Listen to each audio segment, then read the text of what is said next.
할렐루야. 오늘 함께 읽으신 로마서 2장 21절에서 29절의 말씀을 가지고 로마서 강의 16번째 시간, 유대인의 신앙 실패 원인 분석이라는 제목을 가지고 오늘 함께 은혜를 나누도록 하겠습니다.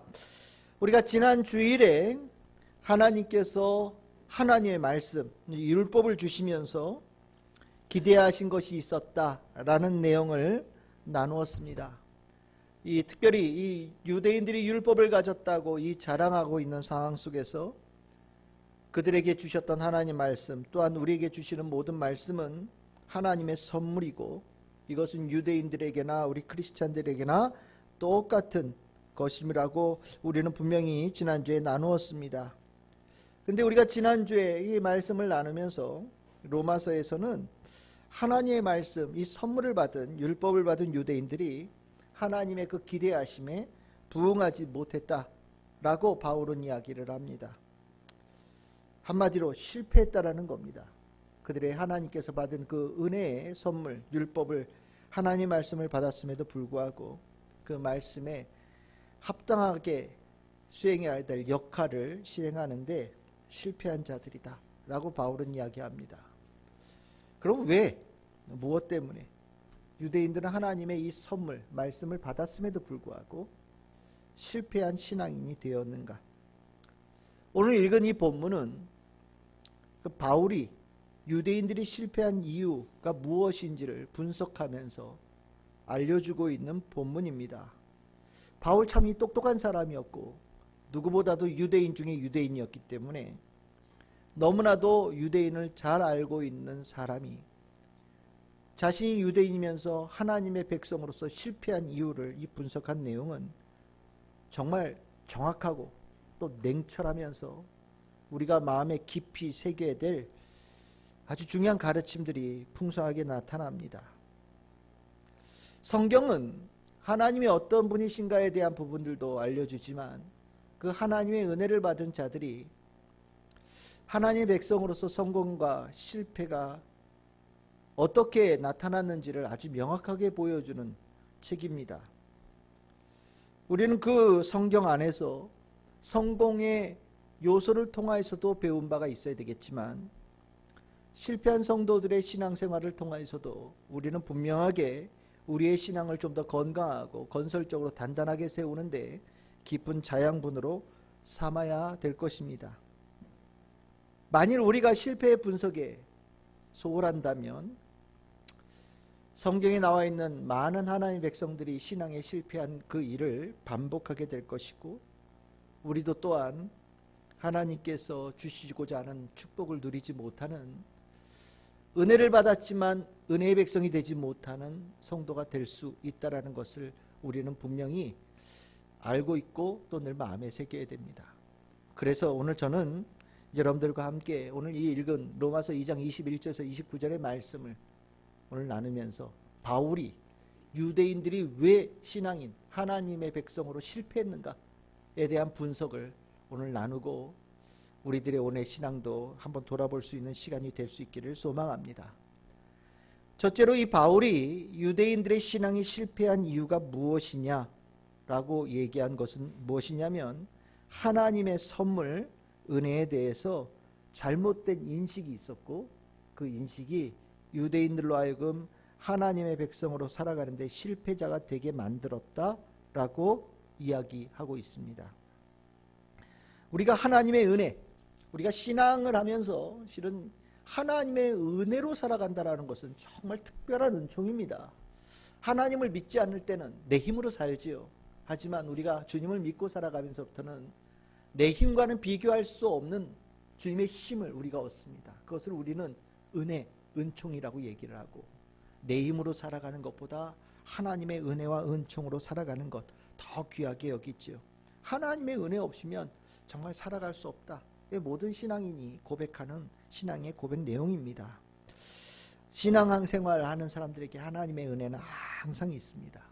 그런데 여기에 대해 한번 질문을 던져볼 테니까 여러분들 속으로 한번 대답을 해보십시오. 하나님께서 우리에게 은혜를 베푸실 때 하나님께는 나를 인정해 주셔서 은혜를 베푸시는 겁니까? 아니면 하나님께서 우리의 은혜를 베푸실 때는 하나님께서 우리에게 하나님께서 기뻐하시는 삶을 살라고 은혜를 주시는 겁니까? 하나님께서 우리에게 은혜를 주셨다라고 하는 것은 이미 나는 하나님께 완전히 인정을 받았다라는 증거입니까? 아니면 내가 하나님께 은혜를 받았다라는 것은 앞으로 더 하나님의 백성으로 살아가야 될, 더 인정받아야 될, 앞으로 인정받을 그것이 남아있다라는 그런 증거입니까? 실은 이 질문이 유대인들에게 적용되면 이렇게 얘기할 수 있는 거예요. 하나님은 유대인들을 하나님의 백성이라고 100% 인정하셔서 그들에게 율법이라고 하는 은총을 주신 겁니까? 아니면 정말 유대인들이 지금은 부족하지만 앞으로 하나님께 인정받는 하나님의 백성이 되기를 바라시면서 그들에게 율법을 주신 겁니까? 이 문제가 실은 이 유대인들에게 관한 문제가 아니라 우리에게도 똑같이 가지고 있는 문제예요. 실은 우리가 은혜를 받았다라고 하는 것 정말 특별한 경험이거든요.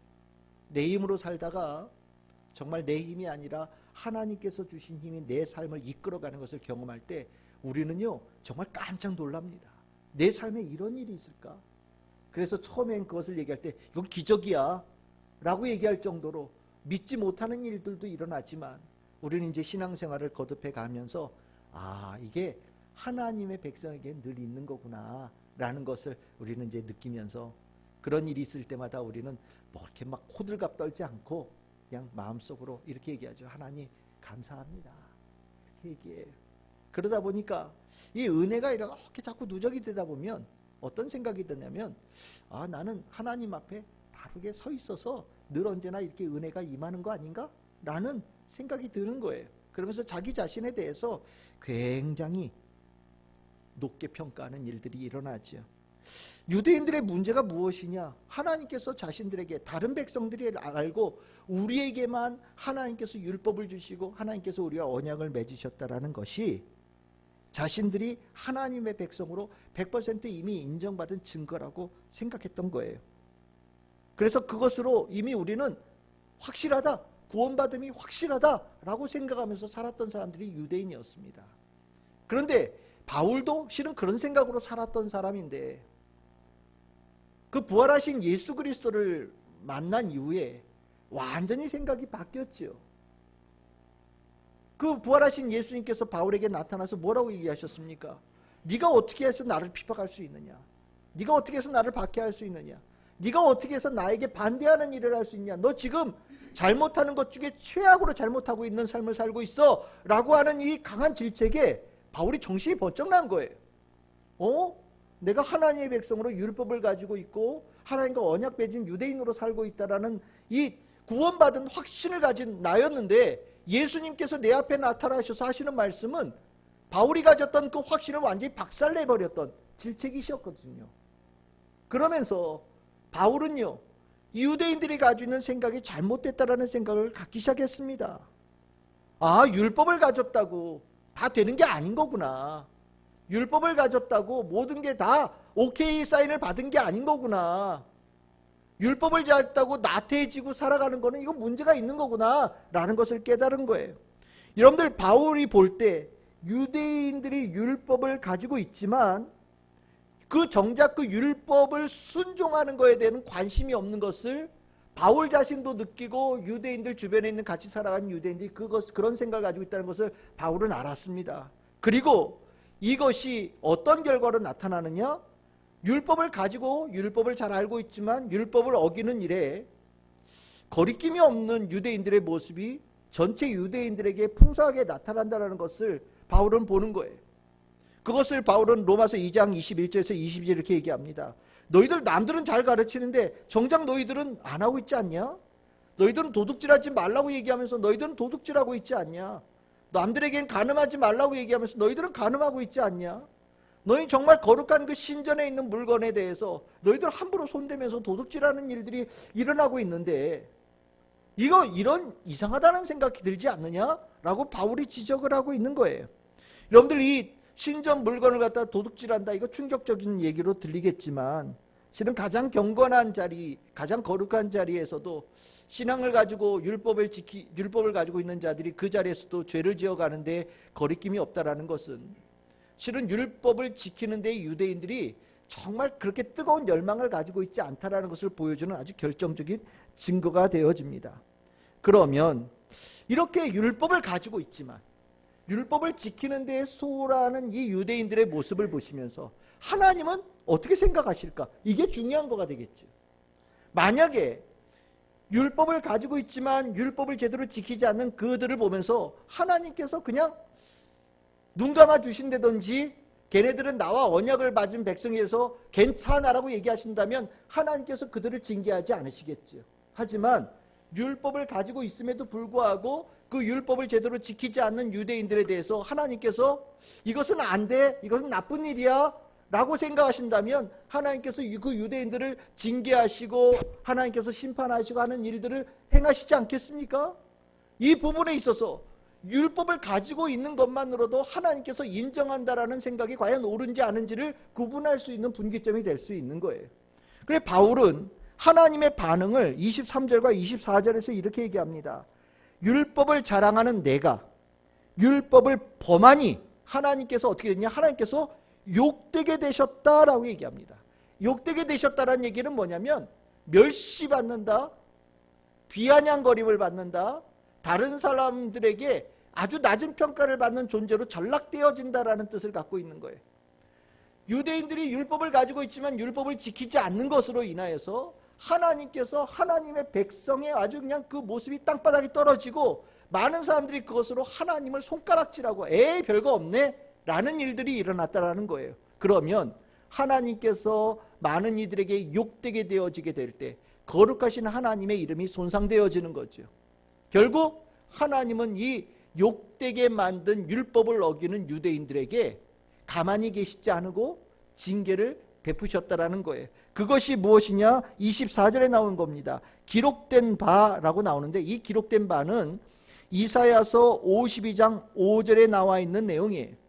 여기 뭐라고 되어 있습니까? 하나님의 이름이 너희 때문에 이방인 중에서 모독을 받는도다 라고 이 말씀을 인용하는데 이 말씀이 뭐냐면 여러분들 이스라엘 백성들이 율법을 가지고 있으면서도 율법을 지키지 않았어요. 하나님 말씀 가지고 있지만 하나님 말씀 지키지 않았어요. 그래서 그들의 역사 가운데 가장 참혹하게 하나님께서 징계를 내리신 사건이 무엇입니까?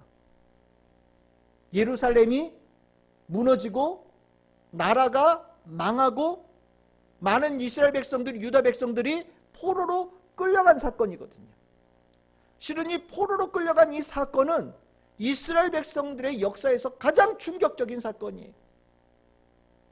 이 사건을 바울은 이 이사야서 52장 5절에 나오는 게 그때 그 사건을 언급하면서 나오는 구절인데 하나님의 이름을 욕되게 한 자에게 하나님께서 가만두시지 않는다. 나는 이렇게 확실하게 생각한다. 무엇으로? 우리 조상들이 역사에서 포로로 끌려갔던 그 일이 있었다라는 것은 확실하게 하나님께서 율법을 행하지 않는 자에 대해서 하나님께서 옳게 보지 않으신다는 결정적인 증거다라고 증거를 내밀고 있는 거예요.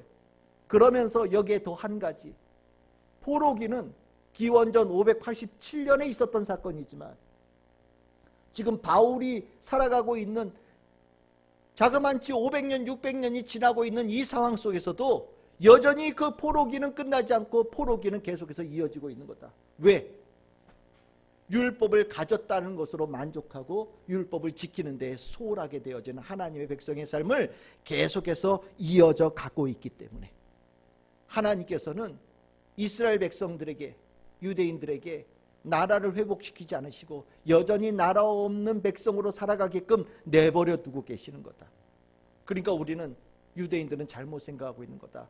율법을 가지고 있다라는 것만으로는, 하나님의 은혜를 받았다라는 그것만으로는 내가 온전한 구원을 받았다라는 증거가 될 수 없다라고 바울은 아주 강력하게 얘기를 하고 있는 거예요. 여러분들, 하나님께서 은혜를 주셨다라는 것 꼭 기억하십시오. 하나님께서 나를 100% 인정하셔서 주신 게 아니에요.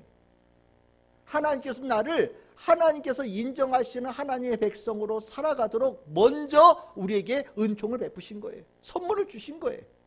그래서 우리는 머릿속에 하나님께 은혜를 받았을 때 이런 생각 가져야 됩니다. 됐어. 하나님께 은혜를 받았으니까 나는 됐어. 이 정도면 이제 난 다 된 거야. 라는 만족감을 가져서는 안 되는 거예요. 하나님의 은혜를 받을 때 바른 신앙생활하는 사람들은요, 정신 번쩍 차려야 돼요. 아, 이 하나님께 주신 은혜를 가지고 내가 정말 이제까지 살아왔던 삶의 여정이 아니라 다른 삶의 여정을 살아가야 되는 존재가 된 거구나 라고 생각하시면서 그 은혜를 받을 때 정신 바짝 차리고 새로운 삶으로 살아가는 결단을 가져야 되는 거예요. 하나님의 은혜는 종착점이 아니라 하나님의 은혜는 시작점이거든요. 그런데 신앙의 많은 성도들이 무너지는 이유가 뭐냐? 은혜를 받은 걸로 끝내는 거예요. 하나님께 은혜 받은 걸로 나는 결승점에 통과했다고 생각하는 거예요. 그러니까 실은 경기는 출발하지도 않았는데 출발절에 서서 나는 이게 결승점이라고 내내 서 있으니 아무 일도 일어나지 않는 일이라는 거죠. 유대인들은 이 문제 때문에 실질적으로 하나님의 은혜, 말씀의 은혜를 먼저 받은 자들이지만 계속해서 출발선에 가만히 머물러 있다 보니 나중에 시간이 지나고 나니까 다른 사람들은 은혜 받아서 쭉 출발해가지고 하나님의 백성으로 나아가는데 나 제자리에 있으면서 낮에 보니까 꼴등이 되어진 자들이 유대인이 되어졌다라는 것이 이 바울의 분석이거든요. 여러분들 어떠십니까? 여러분들 어떻게 살고 계셔요?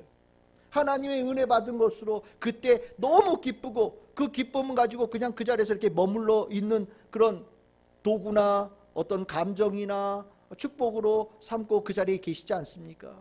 이거는 신앙 실패의 결정적인 요소예요. 많은 성도들이 은혜 받아서 무너집니다. 주일날 말씀의 은혜가 있지요. 말씀의 은혜를 받고 남들보다 다른 주보다 더 큰 은혜를 받았어요. 그럼 이 마음속에 내가 오늘 이 받은 은혜를 가지고 살아가야 되거든요. 그게 시작이니까요. 그런데 많은 성도들이 받은 은혜에 클수록 그 주에 주저앉고서 무너지는 성도들의 경우들이 허다하게 많습니다. 왜냐하면 그 받은 은혜를 올바르게 쓰겠다는 결단이 세워지지 않아서예요. 사단은요, 그걸 즉시 알아서 하나님의 받은 은혜를 가지고 살아가는 것을 멈추게 만듭니다.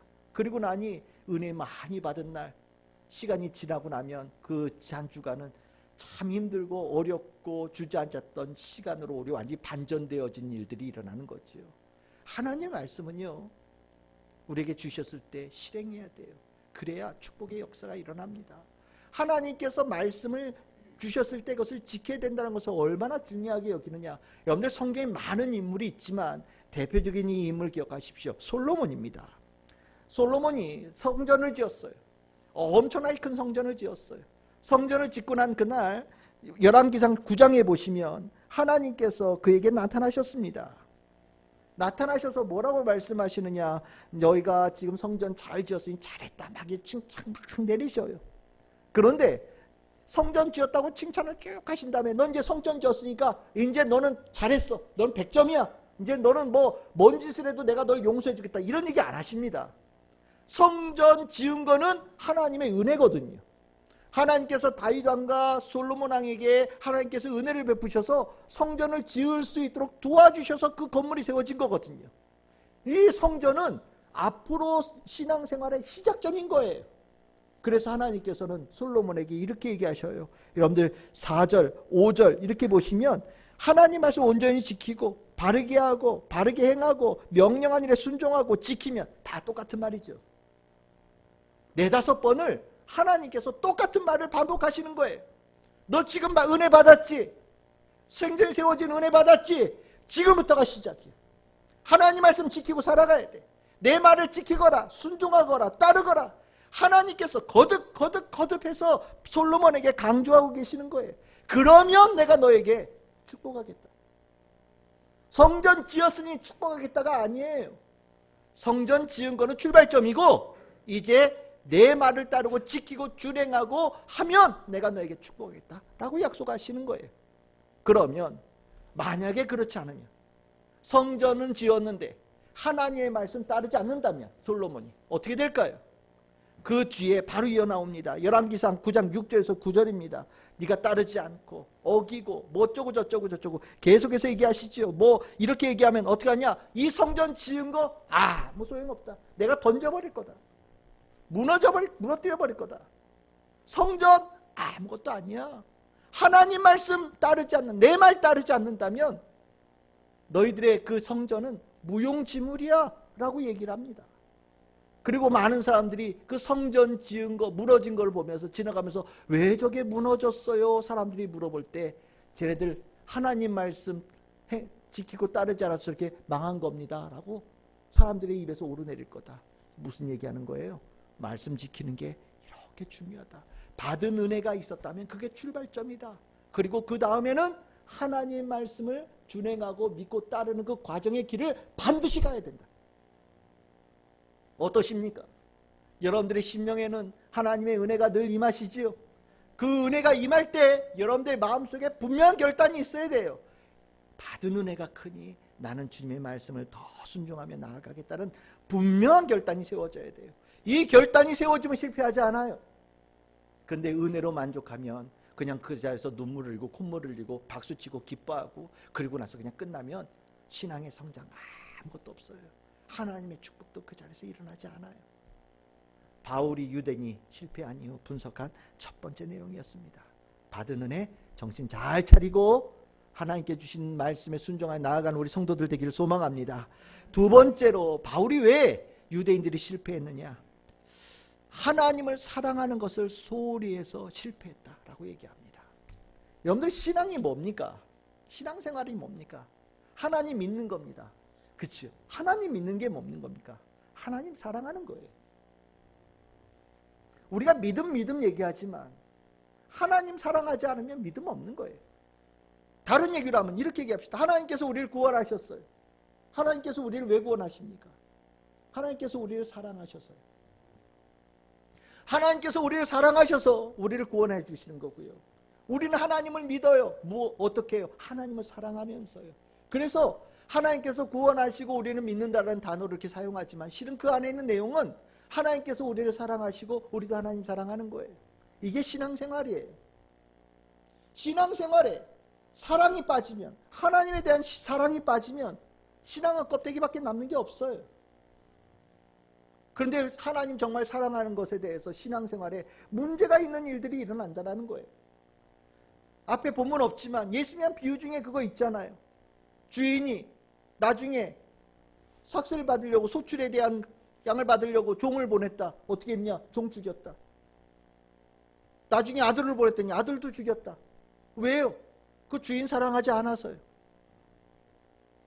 정말 그 주인이 가지고 있는 곳에 소작하는 사람들이거든요. 월급 받고 그 은혜로 살아가는 사람들인데 겉으로는 그 누구보다도 그 주인 사랑하고 주인을 잘 섬기는 자들이 그 소작농들이에요.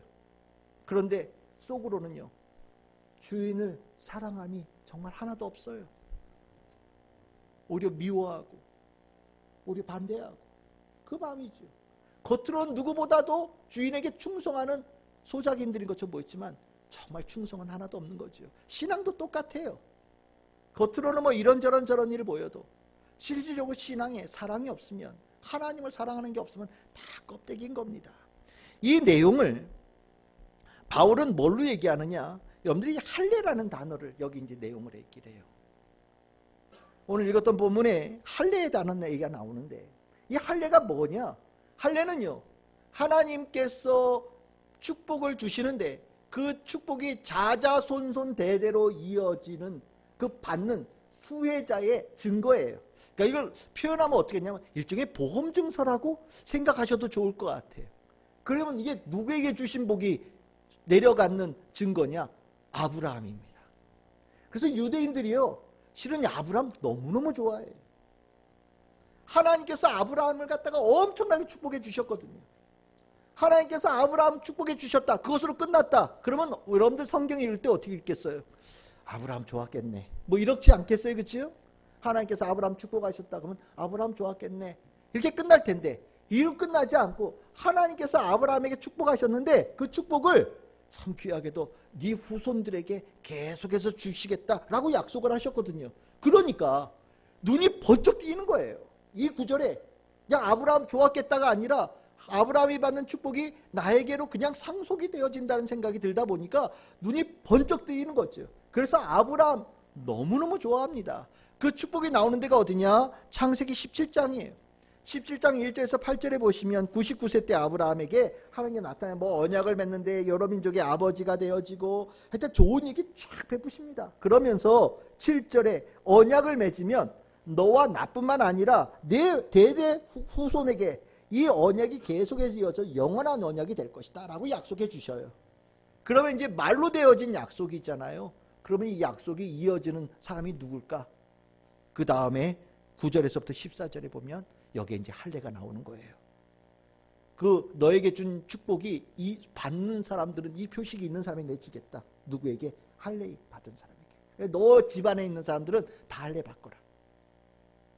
아브라함 집 바깥에 있는 사람들 할례 받는 사람 한 명도 없어요.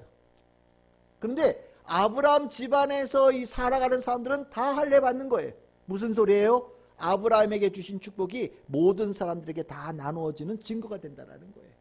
그래서 유대인들은요 이 할례 너무 사랑해요. 태어난 지 8일 만에 할례를 해요. 신생아 때.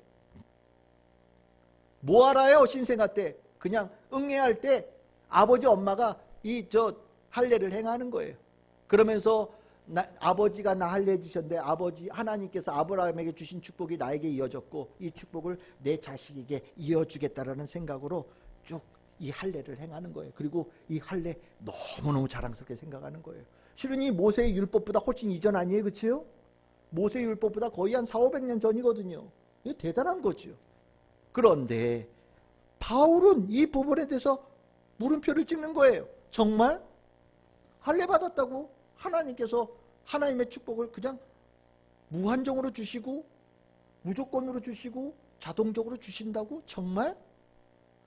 여러분들 생각해 보시면 그렇지 않을 수 있다는 생각이 여러분들 드실 거예요. 유대인들은 할례 받은 것만 보면서도 나는 그냥 복 받을 사람이야. 이미 복이 그냥 주어진 거야. 나는 복이 약속돼 있어. 상속되어진 게 있어 라고 생각하지만 바울의 생각은 아무리 봐도 아니라는 거예요. 생각해 봅시다. 할례를 받았어요. 태어난 지 8일째 만이니까 뭘 알아요. 근데 얘가 컸어요. 커서 하나님 믿지 않고 우상을 섬기는 애로 변했다고 칩시다. 할례는 남아있는데 하나님 섬기지 않아요. 그럼 하나님의 축복이 그 사람에게 이어질까요? 할례는 있는데 하나님 믿지 않아요. 그럼 축복이 이어질까요? 여러분들 그렇게 생각하십니까? 좀 이상한 생각이 드시지요? 뭐 우상을 섬기는 정도는 아닐지라도 하나님을 사랑하지 않아요. 내 마음속에 하나님이 없어요. 나는 하나님 따르고 믿는 사람이라고 전 생각하지 않아요. 할례는 받았는데 엄마 아빠가 행하셔서 할례는 받았는데 하나님 믿지 않아요. 그러면 하나님의 축복이 저절로 그에게 임할까요? 아니라는 거예요. 바울의 생각은 아니라는 거예요. 그건 니들의 착각이야. 그건 니들의 착각이야 라고 얘기하는 거예요. 여러분들 다시 생각해 봅시다. 하나님께서 아브라함에게 왜 이런 축복의 약속을 주셨을까요? 아브라함이 하나님 지극히 사랑했었기 때문입니다. 아브라함은요 하나님을 사랑했어요. 그래서 하나님의 말씀대로 순종했다는 거 아니에요. 그래서 유대인들은 아브라함이요 할례를 받아서 우리의 축복의 조상이라고 얘기를 하지만 신약 성경에서 아브라함에 대해서 새로운 해석을 하죠. 뭐라고요? 믿음의 조상이다라고 얘기를 해요. 할례의 조상이 아니라 믿음의 조상이라는 거예요. 믿음의 조상이 뭡니까? 하나님을 사랑하는 대표적인 인물이었다는 거예요. 하나님 사랑함이 얼마나 지극했는지 모든 것을 내던지고 하나님 따라가는 자가 아브라함이었다라는 거예요. 심지어는 자기 자식도 하나님의 명령대로 제물을 드리겠다라고 준비할 만큼 하나님 사랑함에 철저했던 사람이라는 거예요. 그러니까 하나님께서 아브라함에게 축복하시는 거죠. 그러면 할례의 증거는 뭐예요? 몸에 새겼다라는 게 중요한 게 아닌 거예요. 정말 중요한 거는 아브라함만큼 하나님을 사랑하는 게 중요한 거죠. 그게 중요한 거예요. 하나님을 사랑하지 않으면 할례 아무리 2번, 3번, 4번, 10번을 받아도 소용없다라는 것이 바울의 생각입니다. 그래서 여러분들 로마서 2장 25절 26절에 보시면 이렇게 얘기합니다. 야, 이거 무서운 얘기예요. 내가 율법을 행하면 할례가 유익하나 율법을 범하면 내 할례는 무할례가 되느니라. 무효가 된다. 할례 했느냐 안 했느냐 중요하지 않다. 뭐가 중요하냐? 하나님의 말씀을 지키고 순종했느냐가 중요한 거다. 만약에 할례 안 하고도 하나님 말씀 잘 지키면 그는 하나님의 축복 받는다. 그런데 할례 행했다고 하나님의 말씀을 지키지 않으면 축복은 일전 땡푼 한 점도 없다라는 얘기가 바울의 생각이에요. 여러분들 이것을 우리 크리스찬들에게 적용해 봅시다. 유대인들은요, 유대인의 증거가 할례라고 생각을 했거든요. 그럼 우리는 크리스찬 될 때 크리스찬의 시작이 어디서부터입니까? 우리 뭐 여러 가지 얘기하죠. 내가 예수님을 나의 구주로 고백할 때, 또 우리가 중생의 경험할 때, 성령께서 임하셔서 중생의 경험을 할 때, 이렇게 얘기합니다. 그러면서 우리는 내가 앞으로 크리스찬으로 살아가겠다라고, 나는 이제 크리스찬입니다, 예수를 따르는 자입니다라고 대외적으로 공개적으로 표현하는 시간들이 있죠. 그게 뭐예요? 세례입니다. 세례는 숨어서 세례를 하지 않아요. 공개적으로 합니다. 믿음의 형제들 앞에서 이제 나는 예수님을 따르는 자로 살아가겠습니다라고 세례를 받는 거예요. 그래서 이 세례를 받은 성도들은 특권이 있죠. 그게 뭐냐면 우리 기독교에 남아있는 두 개의 예식이 있지 않습니까? 성찬식이요. 그 성찬식에 아무나 못하지요. 세례받은 성도가 그 성찬식에 참여할 수 있어요. 왜요? 세례는 그 사람이 안에 성령의 충만함이 있는지, 그가 예수를 제대로 고백했는지 우리가 본 적은 없으니까 적어도 한 가지 정확하게 눈으로 보이는 것을 얘기하는 거예요. 뭐예요? 세례받은 자면. 그래서 유대인들은 할례를 받지만 크리스찬이 되어질 때 세례가 중요한 조건이 되는 거죠. 대표적인 게 사도행전 10장 44절 48절에 나오는 고넬료의 회심으로 크리스찬이 되어진 첫 번째 사건인 거예요. 이방인이잖아요. 이방인인데 이 사람이 하나님의 백성 됐어요. 그럼 원칙적으로 한다면 뭘 해야 되겠어요? 할례를 받아야죠. 그런데 뭐 했습니까? 세례를 행하였어요. 성령께서 임하셨으니 내가 세례를 행할 때 금할 이유가 없다. 그러면서 베드로가 세례를 행했습니다. 그러고 나니까 예수님의 공생의 시작은 뭘로 시작하셨어요? 세례로 시작했죠. 그래서 우리는 크리스찬의 시작을 세례라고 얘기를 합니다. 그러면 세례받은 성도는 세례받은 거로 딱 구원받습니까? 아니죠. 세례는 내가 앞으로 하나님의 백성으로 살아가겠다라고 결단하는 거지, 그것으로 모든 축복이 다 이루어진 건 아니에요. 우리가 세례받았다고 난 세례교인이야 라고 얘기할 때 그 세례교인은요, 그에 상응하는 엄청난 책임감이 동반되어지는 얘기지요. 권리가 아니라는 겁니다. 여러분들 우리가 성찬돼야죠. 권리일 수 있어요. 하지만 예수님의 몸과 피를 대한 것은 어마어마한 값이 있는 겁니다. 실은 그 성찬을 대한 자에게는요, 어마어마한 의무가 있는 거예요. 실은 우리는 그 의무, 그 성찬의 값을 성찬 시간에서 우리는 받는 겁니다. 하나님의 어마어마한 은혜를 받지만 더불어서 우리가 해야 될 짐이 있는 거예요. 그런데 짐은 싫고 권리만 받겠다, 이거는 착각이지요. 이건 착각입니다. 사랑 없는 신앙은 다 가짜예요. 여러분들 요한계시록에서 에베소 교회에게 예수님께서 하신 질책의 내용이 뭡니까? 처음 사랑이 식었다는 거예요. 처음 사랑이 식었다. 다른 말로 얘기하면 신앙의 본질이 흔들리고 있다는 얘기거든요. 하나님께서는요, 예수님께서는요, 우리 안에 정말 예수를 사랑하는 것이 뜨겁게 불타오르고 있는가, 그걸 보십니다. 그게 신앙이니까요. 아무리 겉으로 형식적으로 뭔가 표현적이고 뭔가 의식적으로 뭘 아무리 했더라도 안에 주님 사랑하는 마음이 없으면 신앙이 아닌 거예요. 내가 형식적이고 그냥 의식적으로 해가는 이 신앙생활로 나는 하나님의 백성이라고 생각하고 있다면 실은 유대인의 실패의 길과 똑같은 길을 걸어가는 거예요. 우리가 하나님 사랑하면 어떤 일이 나냐? 주님의 말씀 순종합니다. 실은 주의 말씀에 순종하지 않는 이유가 뭐냐? 하나님 사랑하지 않아서죠. 무슨 다른 이유가 있어요? 아이 뭐 제가 살림이 조금 뭐 박해서 바빠서 뭐 제가 어쩌다 보니 그렇게 됐네요. 아이 그건 다 핑계고요. 한마디로 딱 얘기하면 하나님 사랑하는데 문제가 있는 거예요. 요한 1서 5장 3절 말씀 우리 한번 읽어봅시다. 같이 읽겠습니다. 시작. 하나님을 사랑하는 것은 이것이니 우리가 그의 계명들을 지키는 것이라. 그의 계명들은 무거운 것이 아니로다. 아멘. 분명히 말씀하시죠.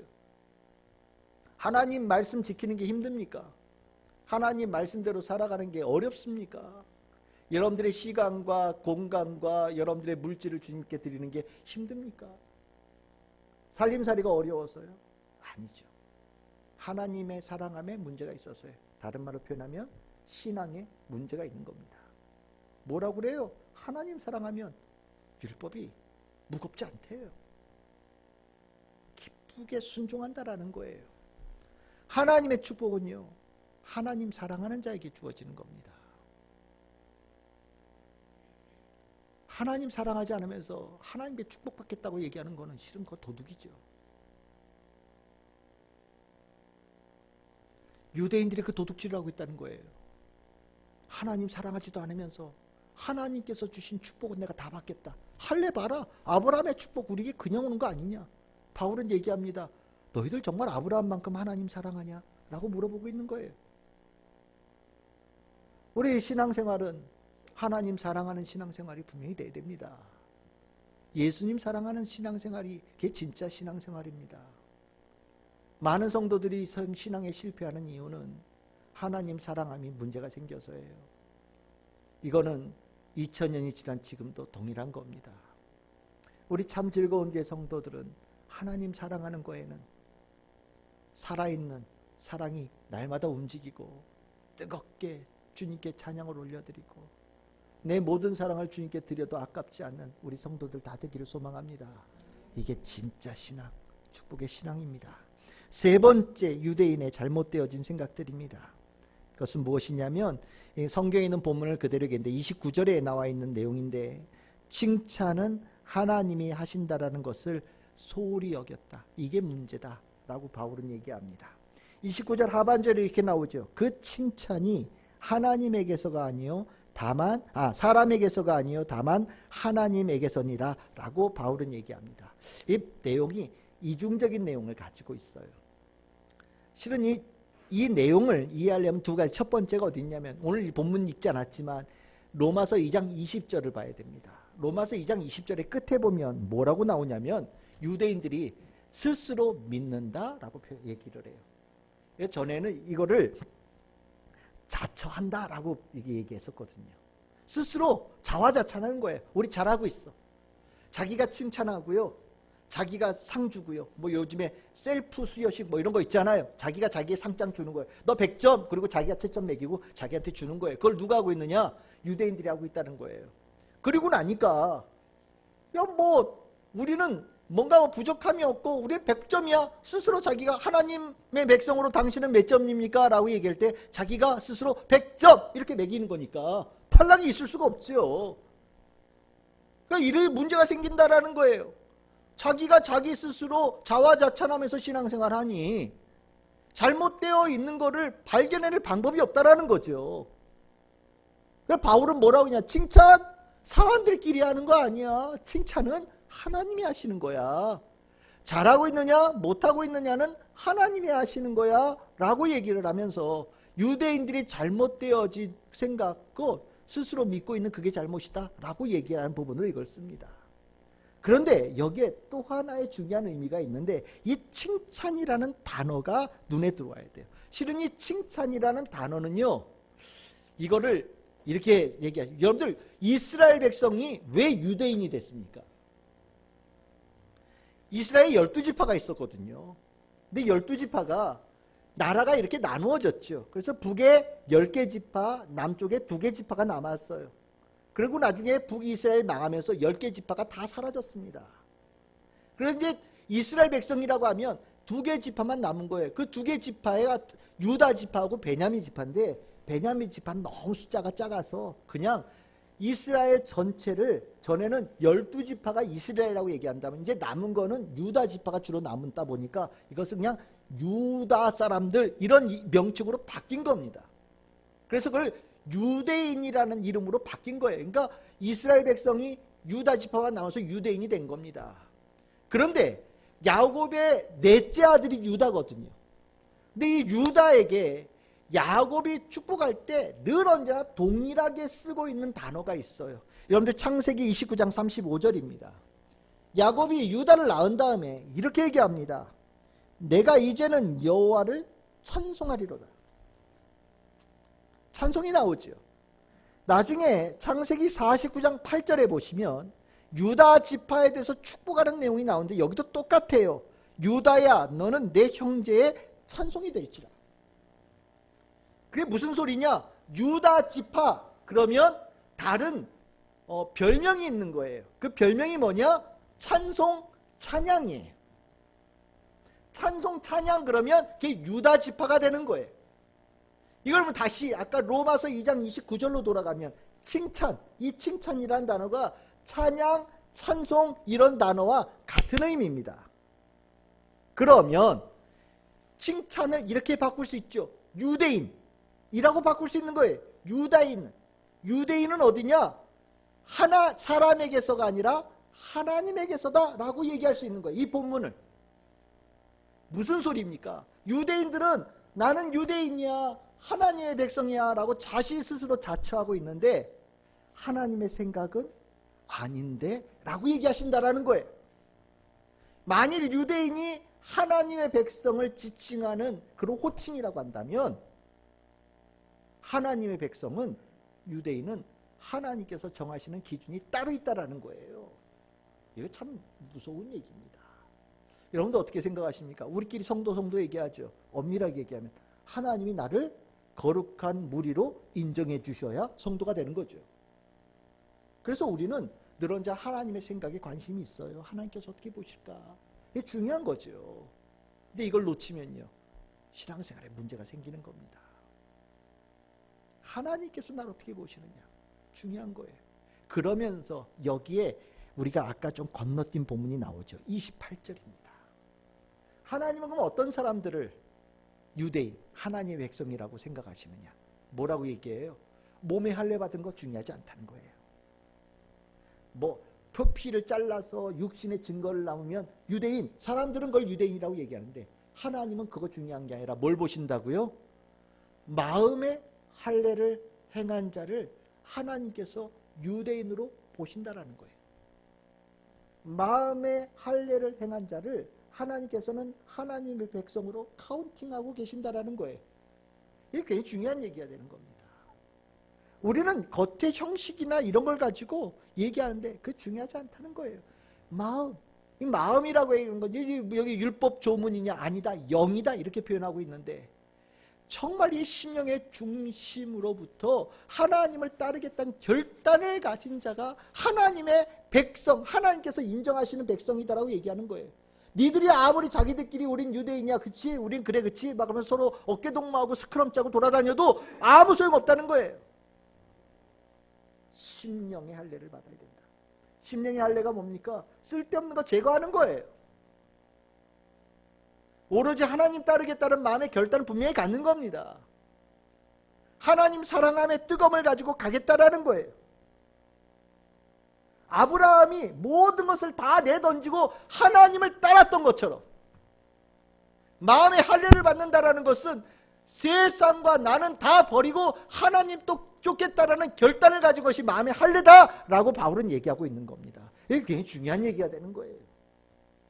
이게 하나님께서 보시는 하나님의 백성이다. 근데 유대인들은 그걸 모른다. 마음의 할례, 아브라함이 모든 것을 다 던지고 하나님 쫓았던 마음의 할례, 믿음의 결단은 보지 않고 육신에 남아있는 할례의 증거만 보면서 나는 하나님 백성이야 라고 생각하는데 그것 때문에 실패한 거다. 그것 때문에 실패한 거다. 이것 유대인으로서 이 얘기한다는 거 굉장히 힘든 얘기예요. 근데 바울은요, 유대인이어서 이 얘기를 과감하게 할 수 있는 겁니다. 이제 오늘 말씀을 정리하겠습니다. 바울, 유대인 실패했느냐? 바울은 100%라고 얘기합니다. 유대인들은 하나님의 백성으로 살아가는데, 신앙인으로 살아가는데 100% 실패했다. 왜? 실질적으로 하나님의 은총을 받아서 그걸 도착점이라고 생각하고 그 자리에 주저앉아 있는 바보 같은 짓을 해서 아무 일도 하지 않은 자가 돼버려서 실패했다. 두 번째는 하나님 사랑하는 게 신앙인데 하나님 사랑하는 건 어디다 다 갖다 내버려 던져버리고 껍데기만 남아놓고 자기네들은 하나님 말씀대로 살아가고 있다라고 주장하는 그것 때문에 망한 거다. 세 번째는 하나님의 백성은 하나님께서 지정하시는 건데 자기들끼리 우리는 하나님의 백성이야, 우리 잘하고 있어라고 자화자찬하면서 스스로 100점 주고 있으니 뭐가 달라지겠고 뭐가 회개할 거리가 생기겠냐. 우린 그래서 망한 거다.